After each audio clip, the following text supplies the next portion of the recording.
Hello guys, आज का हमारा वीडियो है हिंदुस्तान यूनिलीवर पे। हिंदुस्तान यूनिलीवर इंडिया की सबसे बड़ी एफएमसीजी कंपनी है। कंपनी का ऐसा कहना है कि 10 में से 9 हाउस होल्ड में कम से कम इनका एक प्रोडक्ट यूज होता है। जब ये फैक्ट मेरे को पता चला कि 10 में से 9 हाउस होल्ड में एक प्रोडक्ट कैसे यूज हो सकता है, तो मैंने इसके बिजनेस को जानने की कोशिश करी। And you will be amaze कि जब आप इस कंपनी के बिजनेस को देखोगे, आप कहोगे हाँ, ये प्रोडक्ट तो मैं भी यूज करता हूँ, अच्छा ये कंपनी इसका बनाती है।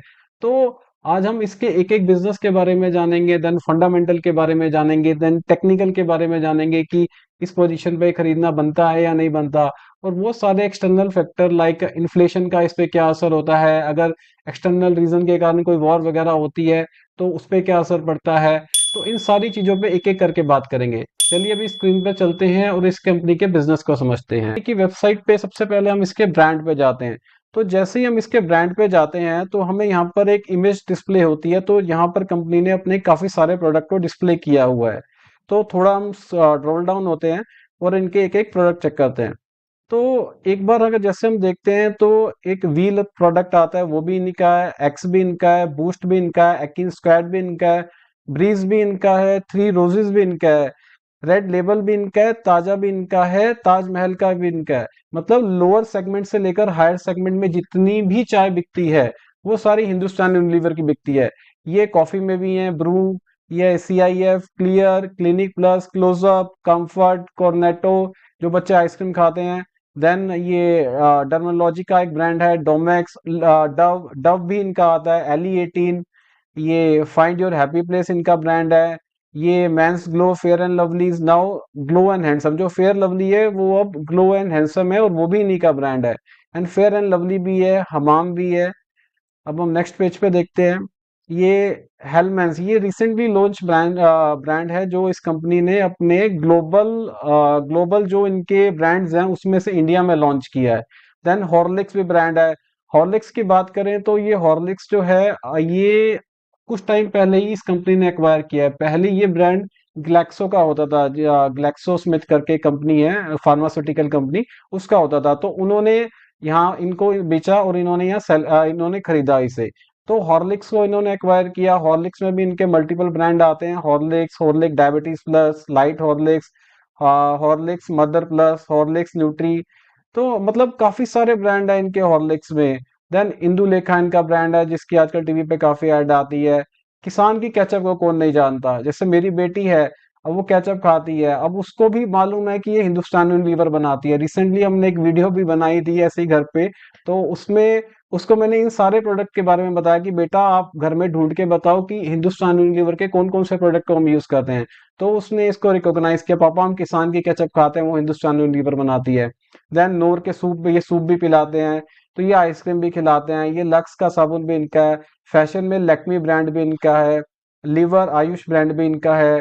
तो अगर आप लाइफ बॉय ब्रांड भी इनका है। मतलब अगर साबुन भी किसी को नहाना है तो लोअर सेगमेंट के लिए Lifebuoy, then upper segment के लिए थोड़ा लक्स, देन उससे अपर सेगमेंट के लिए जो है वो डव। मतलब इनके पास कंप्लीट रेंज है।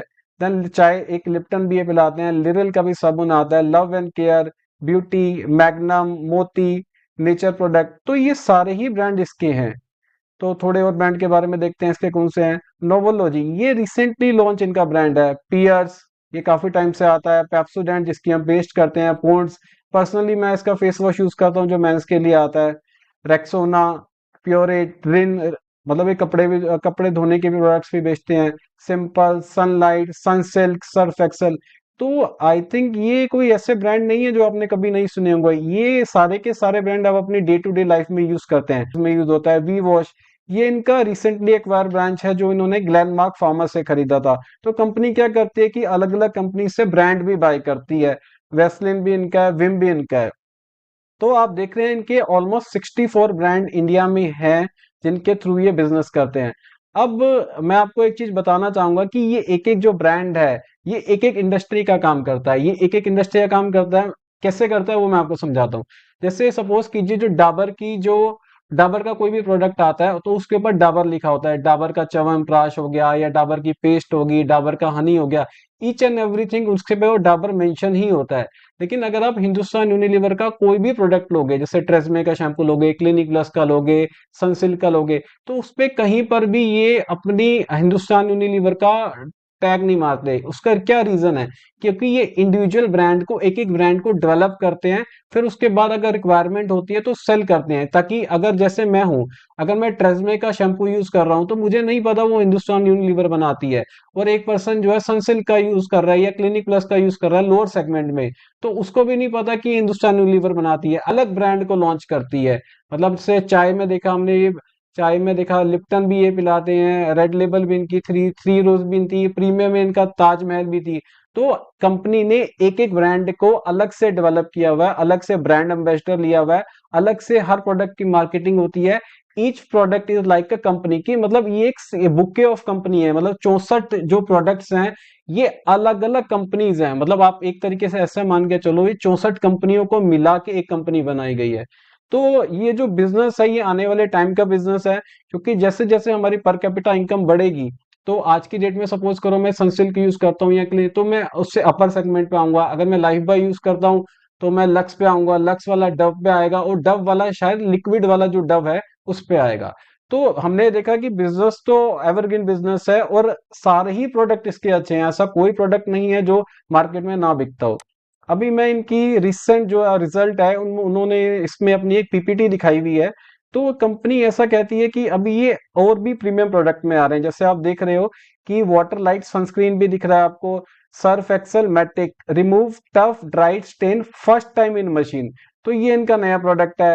इन्होंने कैडबरी के साथ भी टाई अप करके क्वालिटी वॉल्स की एक नई आइसक्रीम भी बनाई है। तो कंपनी ऐसे ऐसे नए प्रोडक्ट्स लेके आती रहती है, जिसके कारण इसका रेवेन्यू बढ़ता रहे। और जैसे हम देखें कि विम विम को भी इन्होंने नए प्रोडक्ट में लॉन्च कर दिया है। देन इसी हिसाब से जो कंपनी है आगे बढ़ती रहती है। अब बात करते हैं थोड़ी इन्फ्लेशन की, इस कंपनी पे इन्फ्लेशन का क्या असर पड़ता है। अब जैसे मान के चलो कोई भी पर्सन क्लिनिक प्लस का शैम्पू यूज करता है, तो शायद ही कोई ऐसा होगा कि जिसको उसकी बोतल के पीछे जो प्राइस है वो मालूम होगा।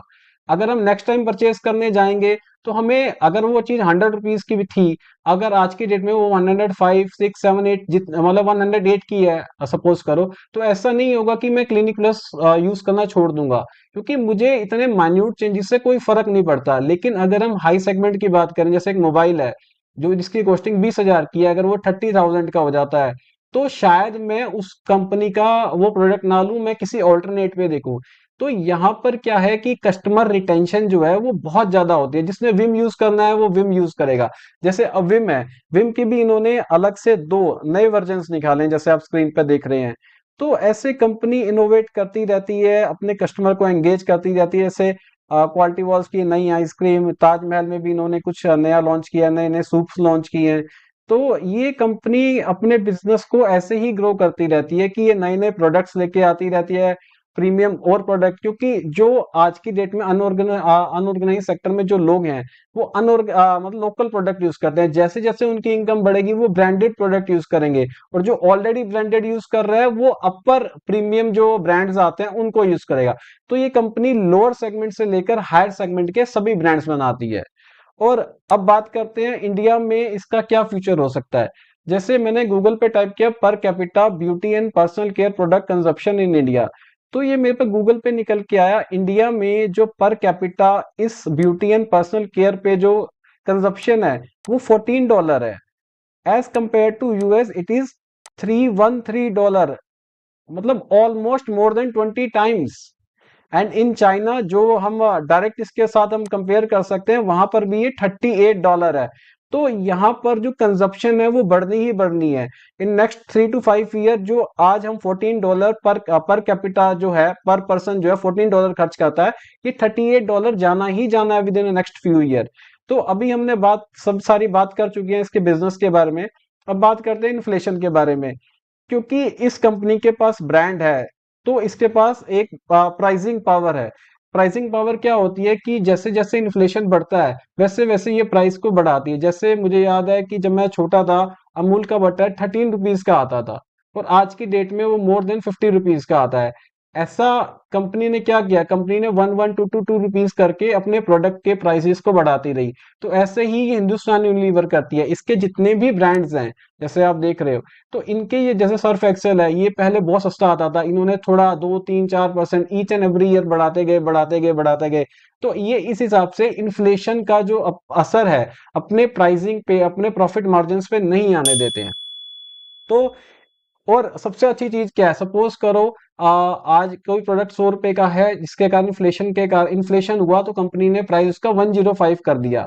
अब with in a few year जैसे जैसे इन्फ्लेशन कम हुआ या रॉ मटेरियल की कॉस्टिंग कम होगी, तो अब जो प्राइस 105 आ गया, कंपनी उसको कम नहीं करती है, वो प्राइस वही रहता है, और यहाँ पर कंपनी को एक्स्ट्रा प्रॉफिट होता है क्योंकि अब इसकी रॉ मटेरियल की कॉस्टिंग कम हो चुकी है और वो बिकना उतने पे ही है।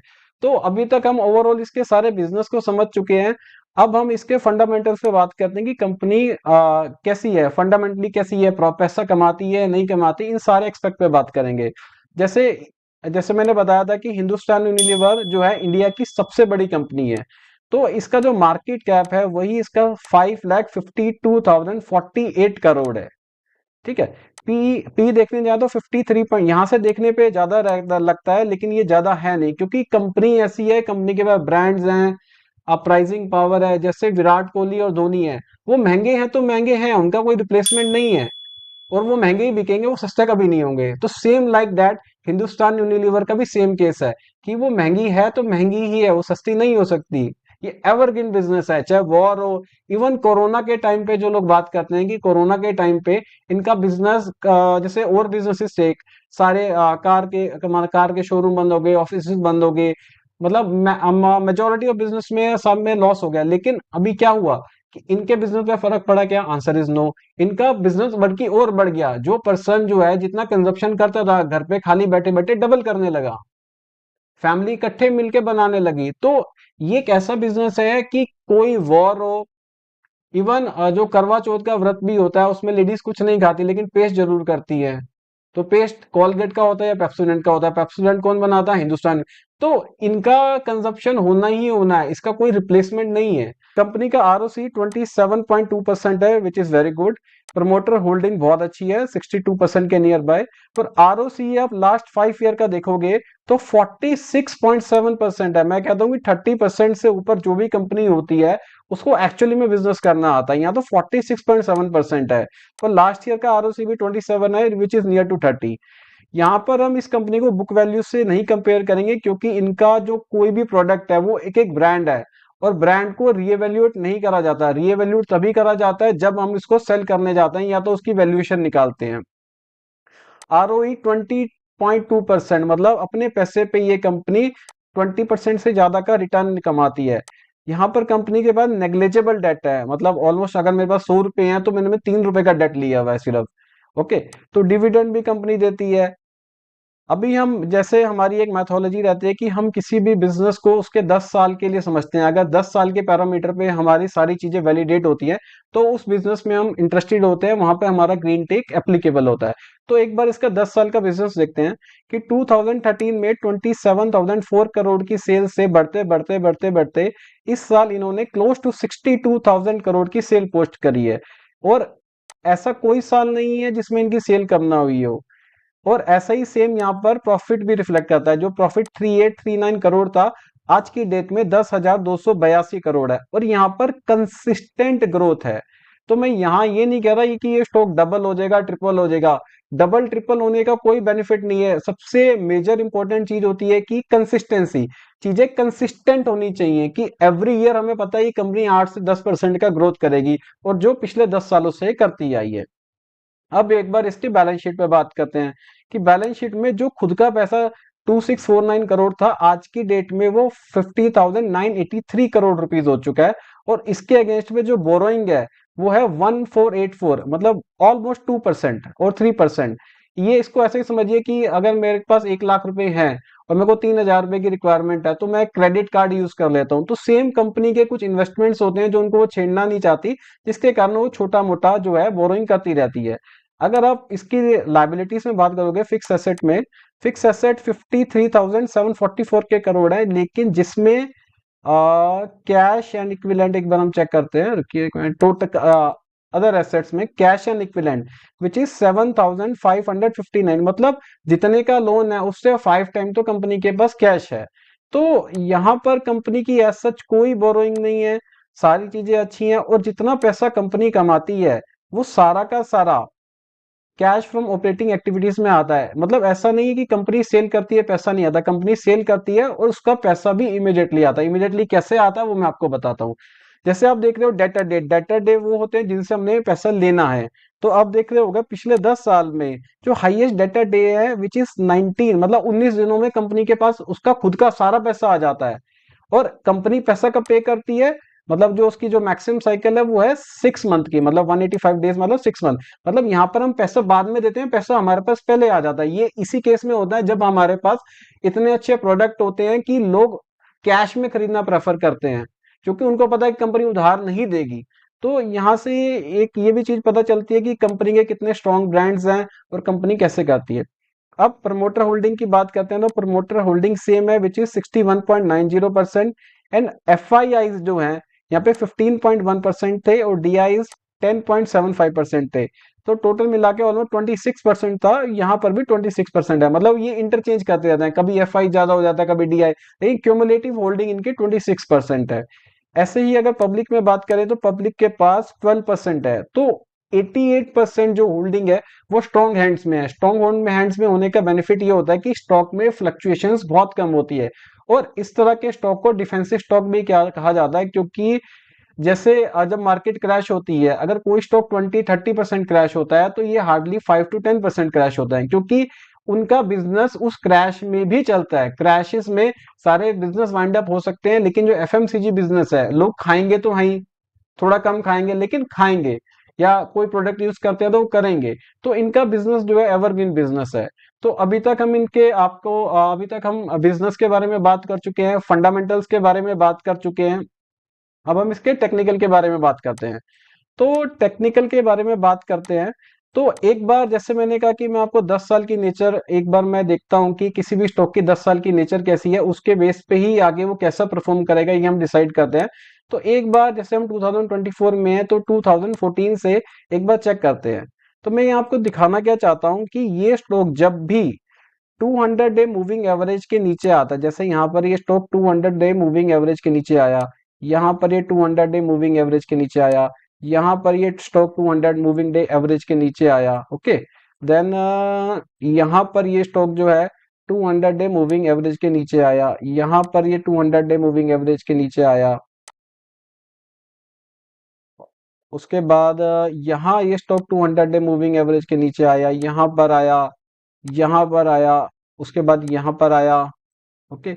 उसके बाद यहाँ पर आया, उसके बाद यहाँ पर आया, उसके बाद अब ये करंटली जो है वो 200 डे मूविंग एवरेज के नीचे है। तो अब यहाँ से हम क्या एनालिसिस करते हैं कि ये जब भी स्टॉक पिछले 10 साल में 200 डे मूविंग एवरेज के नीचे आता है, ये अपने जो लाइफ टाइम हाई है उसको ब्रेक करता है। जैसे इसका जो पिछला लाइफ टाइम हाई था वो ये था, मैं इसको थोड़ा क्लोज करके दिखाता हूँ आपको। जो उस टाइम पे 2014 में जो लाइफ टाइम हाई बना था, उसके बाद ये 200 डे मूविंग एवरेज के नीचे गया, तो इसने अपने पिछले हाई को तोड़ा, ठीक है। उसके बाद जो लाइफ टाइम हाई बना वो ये बना, ओके। यहाँ पर ये नीचे आया, फिर ये ऊपर गया, फिर ये नीचे आया, ऊपर आया, तो फाइनली इसने अपना जो लाइफ टाइम हाई था उसको ब्रेक किया। तो इस स्टॉक की नेचर क्या है कि जब भी ये नीचे आता है अपने लाइफ टाइम हाई को ऊपर ब्रेक करता है, फिर ये नीचे आता है अपने लाइफ टाइम हाई को, जैसे लाइफ टाइम हाई इसका यहाँ पर ये बना, इसको ब्रेक किया, इसका यहाँ पर बना था, इसको ब्रेक किया, ऊपर गया, फिर नीचे आया, इसको अपना लाइफ टाइम हाई बना था, इसको ऊपर ब्रेक किया। तो कंपनी अपने लाइफ टाइम हाई को कंटिन्यूअसली ब्रेक करती है, और यही इस कंपनी की नेचर है।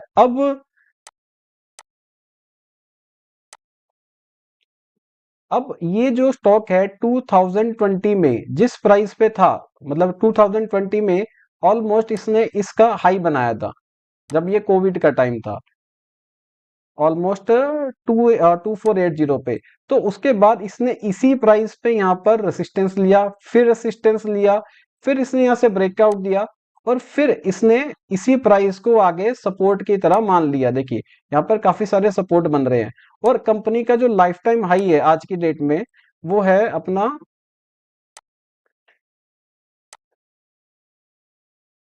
ये। 2857। तो पहली कंडीशन क्या थी हमारी, ये कंपनी 200 डे मूविंग एवरेज के नीचे ट्रेड करनी चाहिए, वो कर रही है। और जो लाइफ टाइम हाई है उससे नीचे ट्रेड कर रही है। यहाँ पर हमारे कुछ सर्टेन पैटर्न बनते हैं जिनको हम डिस्कस करेंगे। जैसे मैं आपको बताना चाहूंगा कि एक जो पैटर्न है वो ये है कि यहाँ पर ये एक रेसिस्टेंस को फेस कर रही है कंपनी। ये रेसिस्टेंस कौन से प्राइस पे है, ये रेसिस्टेंस है 2720 पे। एक बार यहाँ पर रेसिस्टेंस आया, फिर यहाँ पर आया, फिर इसका रेसिस्टेंस यहाँ पर आया, फिर इसका रेसिस्टेंस यहाँ पर आया, फिर इसने यहीं पर ही एक रेसिस्टेंस बनाया। मतलब पिछले एक साल में एक बार हम टाइम भी टेन्योर भी काउंट कर लेते हैं कि ये रेसिस्टेंस जब बना था और यहाँ तक का टाइम ऑलमोस्ट 342 डेज। इस बीच में इस कंपनी ने एक दो तीन चार पांच पांच बारी जो है वो इस पॉइंट को टच किया है। मतलब स्टॉक ऊपर जाता है, इस पॉइंट पे टच होकर नीचे आता है, फिर ऊपर जाता है, फिर नीचे आता है। मतलब ये काफी बड़ा रेसिस्टेंस बन चुका है क्योंकि 5 बार इस रेजिस्टेंस को ये स्टॉक टेस्ट कर चुका है। तो उसके बाद हुआ क्या कि उसके बाद कंपनी नीचे आई, फिर इसने इसी पॉइंट पे सपोर्ट लिया और ये फिर सपोर्ट ब्रेक हुआ और आज की डेट में ये जिस वैल्यूएशन पे अवेलेबल है, मुझे नहीं लगता कि इस वैल्यूएशन पे अवेलेबल है। मैं कहता हूँ कि ये अपने लास्ट पॉइंट पे ही जाती है जिस पॉइंट पे इसका मल्टीपल रेसिस्टेंस है, कि ये वो पॉइंट है जहां पर इस कंपनी ने 5 बार इस प्राइस को टच की है। देखो ये ऊपर क्यों जाएगा, उसका क्या रीजन है। पहला, हमने इसके बिजनेस को समझ लिया कि हमें पता है कि आने वाले 20-25 साल का बिजनेस है। देन हमने इसके फंडामेंटल को समझा कि फंडामेंटल नीट एंड क्लियर है, कंपनी कंसिस्टेंट ग्रोथ कर रही है। अगर कोई भी कंपनी कंसिस्टेंट ग्रोथ करती है तो स्टॉक प्राइस को फॉलो करता है। और ऐसे में अगर ग्रेट कंपनी सस्ती वैल्यूएशन पे आ जाती है, चीप वैल्यूएशन पे आ जाती है, तो वो बेस्ट टाइम होता है स्टॉक को बाय करने का। तो यहाँ पर हमारे सारे पैरामीटर बन रहे हैं। और अगर हम इस स्टॉक को लाइफ टाइम हाई तक रखें, कि जैसे अगर रेजिस्टेंस तक रखते हैं तो हमारे पास 15% की एक अच्छी अपॉर्चुनिटी है जो 3 महीने से ऊपर नहीं लगनी चाहिए मेरे हिसाब से। और अगर हम लाइफ टाइम हाई तक रखते हैं तो इसमें ऑलमोस्ट 21.42% की अपॉर्चुनिटी है, मतलब पैसा कमाने का चांस है।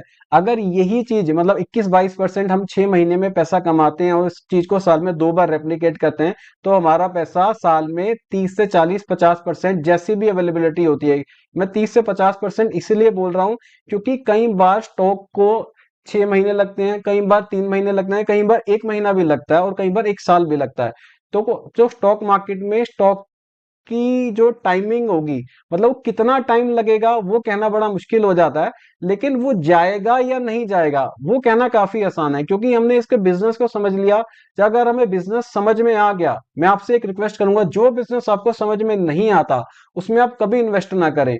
जो बिजनेस आपको समझ में आते हैं, जिनके प्रोडक्ट आप यूज करते हैं, जैसे अब लोग कहते हैं कि पेनी स्टॉक बता दो, आइडिया, ये यस बैंक बहुत फेमस है, या कोई भी पेनी स्टॉक हो गए, सुजलोन एनर्जी, ये मतलब इस टाइप के स्टॉक। अब इनके जो प्रोडक्ट्स हैं ये लोग खुद ही नहीं यूज करते, तो आप कैसे इन्वेस्ट कर सकते हो। मेरा सिंपल ये कहना है क्या है कि बिजनेस को समझो, उसके बाद उसके फंडामेंटल को समझो, उसके बाद उसके टेक्निकल एनालिसिस के हिसाब से सस्ती वैल्यूएशन को समझो। जब ये सारी चीजों का कॉम्बिनेशन बैठता है तो एक हम अच्छा ट्रेड कर पाते हैं। अगर यहाँ से 2 4 5 10% नीचे भी जाता है तो हम होल्ड कर सकते हैं उसको और उसमें और नीचे बाइंग कर सकते हैं, क्योंकि हमें पता है कि ये बिजनेस ग्रेट है और ऐसे मौके स्टॉक मार्केट में आते ही रहते हैं। अब जो कुछ लोग समझदार होते हैं उनकी एक हैबिट होती है कि अगर स्टॉक प्राइस नीचे जाता है तो उनके रीजंस निकालने चालू कर देते हैं, और अगर स्टॉक प्राइस ऊपर जाता है उनके उनके भी रीजन निकालने चालू करते हैं। जबकि ऐसा कुछ नहीं है, ये एक बेसिक नेचर होती है स्टॉक की। 2 स्टेप ऊपर जाना, एक स्टेप नीचे आना, 2 स्टेप ऊपर जाना, एक स्टेप नीचे आना। अगर ये इंटेलिजेंट लोग हर चीज के रीजन नहीं बताएंगे आपको तो इनकी बातें सुनेगा कौन।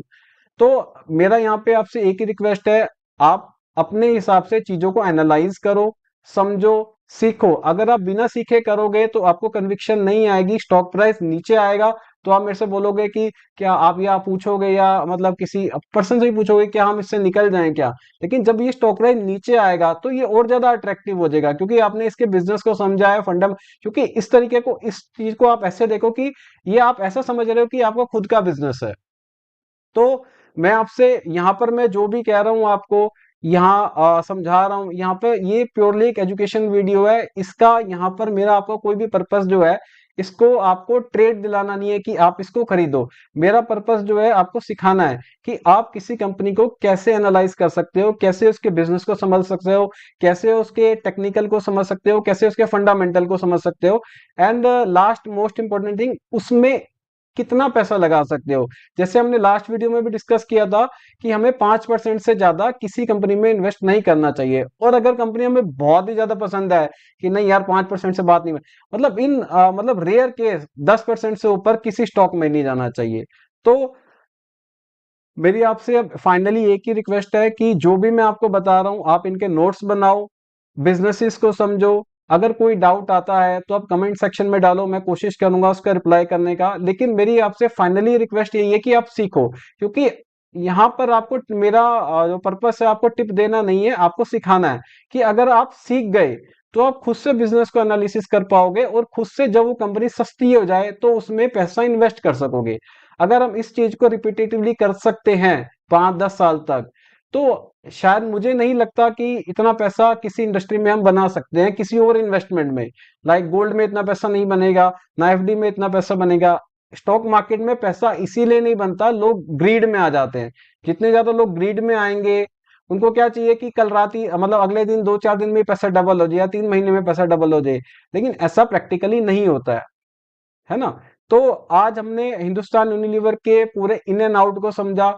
मैं आशा करूंगा कि आपको ये पूरा का पूरा बिजनेस समझ में आया हो, और जितना ज्यादा हो ये अपने फ्रेंड्स के साथ शेयर कर लेना, अपनी फैमिली में शेयर करना, अपने बच्चों को सिखाना। कि जैसे मैं मेरी 4 साल की बेटी है, मैं उसको सिखाता हूँ हिंदुस्तान यूनिलीवर के बारे में, तो सारा पता है कि ये क्या बनाती है, इसकी मार्केट कैप कितनी है। अगर ये चीजें हम अपने बच्चों में मतलब इनकॉर्पोरेट करेंगे, तो जो चीजें हमें 20-22-25 साल में समझ में आई हैं, उनको अगर अर्ली एज से समझ में आ जाती हैं, तो उनके लिए बहुत बेनिफिशियल है। एक बार किसी को भी पैसा कैसे मैनेज करना है वो समझ में आ गया, तो वो कुछ भी कर सकता है। क्योंकि जितने भी पढ़े लिखे लोग हैं या जो हायर लेवल पे भी लोग हैं, उनकी सबसे मेजर प्रॉब्लम है वो 10 लाख रुपए महीना कमा रहे हैं, कोई 5 लाख रुपए कमा रहे हैं, लेकिन उनको ये नहीं पता इस पैसे का करे क्या, कैसे इसको मैनेज करें।